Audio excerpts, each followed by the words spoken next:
Trên xe buýt, tôi đột nhiên nhận được một tin nhắn. Nếu số người trên xe buýt không bằng số người trong video điện thoại, hãy xuống xe ngay lập tức. Tôi cảm thấy rất bối rối, nhưng vẫn bán tín bán nghi mở điện thoại lên kiểm tra. Chỉ thấy trong khung hình chiếc xe buýt trống rỗng, lại chật kín người. Tôi sợ đến mức nổi da gà, liền vội vàng xem lại tin nhắn đó.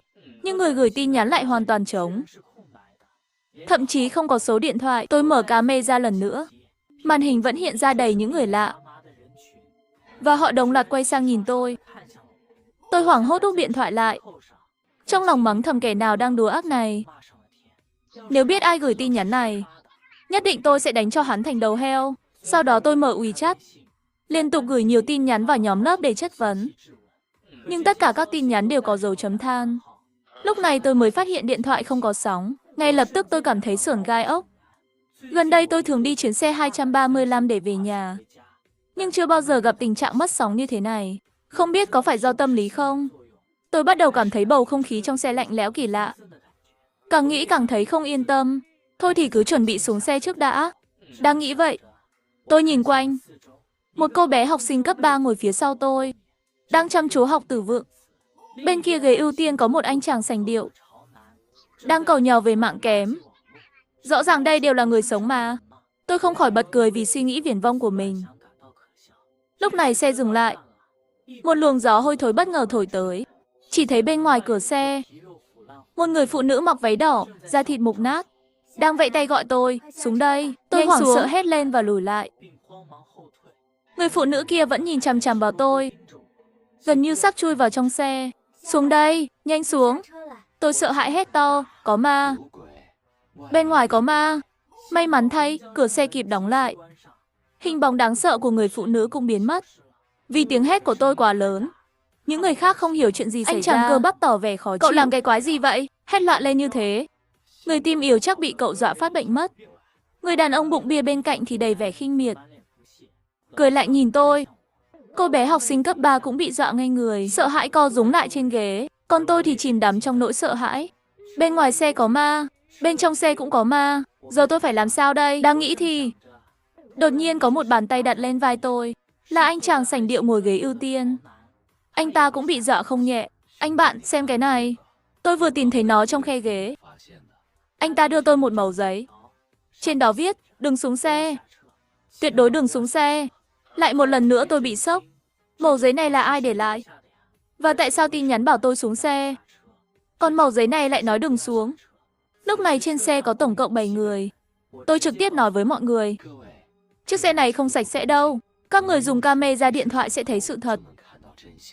Mọi người đều giật mình, vừa bối rối vừa sợ hãi.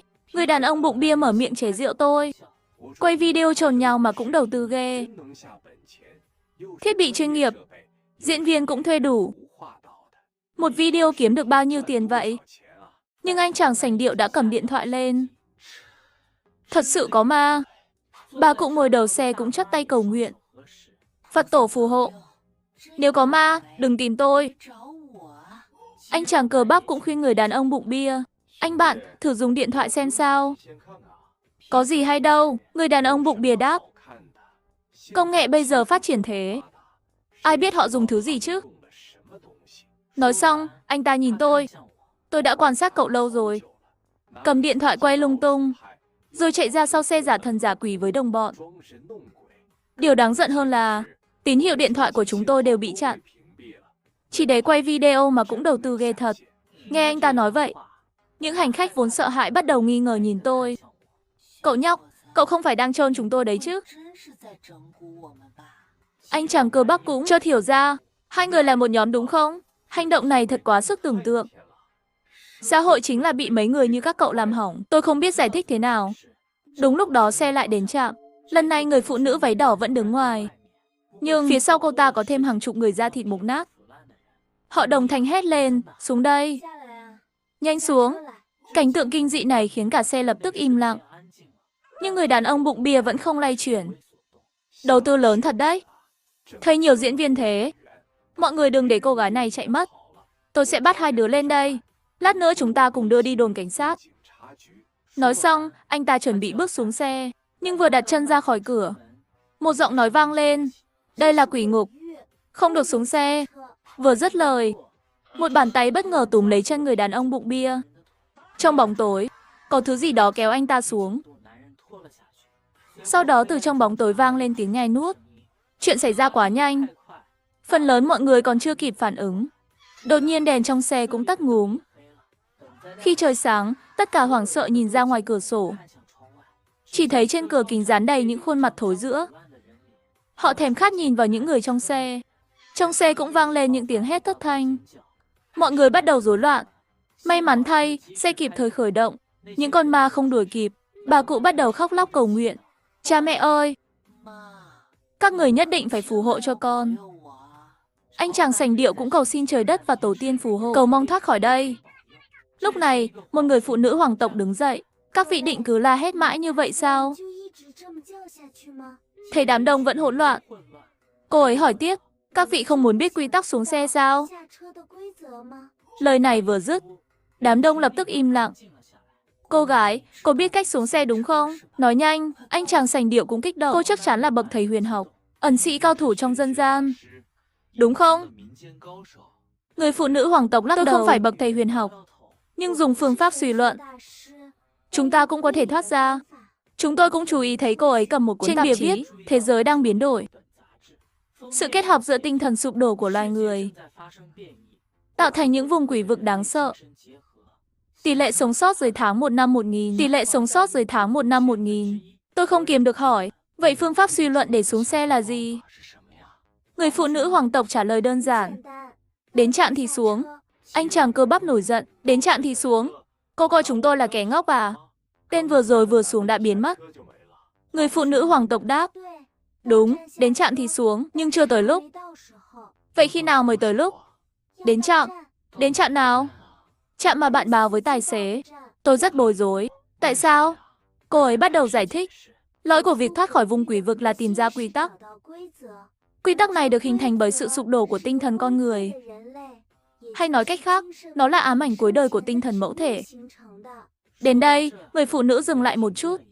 Các vị không nhận ra sao? Từ đầu đến cuối, tài xế đối với những chuyện xảy ra trên xe chẳng hề có một chút phản ứng nào sao? Lời này vừa dứt, mọi người kinh sợ nhìn về phía tài xế. Đúng vậy, người bất thường nhất trên xe chính là tài xế. Vì vậy, tài xế chính là tinh thần mẫu thể. Phòng thủ của phụ nữ thật đáng nể. Các vị còn nhớ khi lên xe, tài xế đã nói gì với các vị không? Mọi người lần lượt chìm vào hồi tưởng. Cô bé học sinh cấp 3 giơ tay trả lời trước tiên. Tôi nhất định sẽ đưa bạn đến nơi.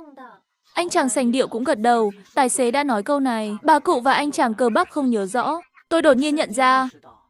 Tài xế đã nói câu này với tất cả mọi người. Tôi hỏi người phụ nữ hoàng tộc. Cô nghĩ đây có phải ám ảnh của tài xế không? Không sai. Tôi suy đoán rằng chiếc xe này từng gặp tai nạn, khiến toàn bộ hành khách tử vong. Những bóng ma mà chúng ta thấy qua điện thoại chính là những hành khách đã chết. Điều này khiến tài xế tinh thần sụp đổ. Ám ảnh của ông ấy chính là đưa những người chưa xuống xe đến đích. Nghe vậy, anh chàng sành điệu kích động. Vậy chỉ cần đến trạm thì xuống là có thể bình an vô sự đúng không? Đúng, đây chính là quy tắc. Nhưng ngay lúc này, âm thanh thông báo điện tử vang lên. Trạm công nghiệp Vũ Sâm đã đến. Xin mời hành khách chuẩn bị xuống xe. Anh chàng sành điệu ngẩn người. Trạm công nghiệp Vũ Sâm không phải đã đi qua rồi sao? Tôi cũng rất ngạc nhiên. Trạm này lẽ ra phải là trạm làng Bạch Khê chứ. Xe lại quay trở lại rồi. Và bên ngoài đã bắt đầu có sương mù dày đặc. Những con ma đứng trong sương mù cười vào chúng tôi. Cô bé học sinh khóc thét lên. Không phải nói là sẽ đến trạm sao? Suy luận có ích gì chứ? Chúng ta đã va chạm với thứ gì đó không sạch sẽ. Chúng ta cần một thầy trừ tà vẽ bùa giết ma. Nhưng tôi chợt nhận ra, thời gian không đúng. Tôi nhớ rõ ràng, từ trạm trước đến trạm công nghiệp Vũ Sâm mất 15 phút. Nhưng từ trạm trước đến đây chỉ mất 8 phút. Người phụ nữ hoàng tộc cũng nhận ra, thời gian không đúng. Thông báo trạm là giả. Cô ấy chụp một bức ảnh về trạm. Phóng to lên mới thấy rõ ràng đây là trạm làng Bạch Khê. Tất cả mọi người thở phào nhẹ nhõm. Người phụ nữ hoàng tộc tiếp tục suy luận. Tôi đoán rằng đây là do ảnh hưởng tiềm thức của tài xế.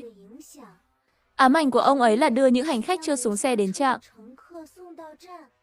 Nhưng ông ấy lại không muốn tin rằng mình có thể lái xe quay lại. Vì vậy các trạm cứ lặp đi lặp lại. Nói xong, cô ấy nhắc nhở chúng tôi, chỉ cần kiên nhẫn chờ đợi. Đợi xe chạy đến trạm chúng ta cần xuống, là có thể an toàn xuống xe. Lời của cô ấy khiến mọi người cảm thấy an tâm hơn một chút. Mọi người lần lượt ngồi trở lại ghế, nhưng trong lòng tôi vẫn cảm thấy bất an. Đường đi dài như vậy mà không làm gì cả, thật sự sẽ an toàn sao? Vì vậy, tôi lấy điện thoại ra để quan sát những bóng ma trong xe.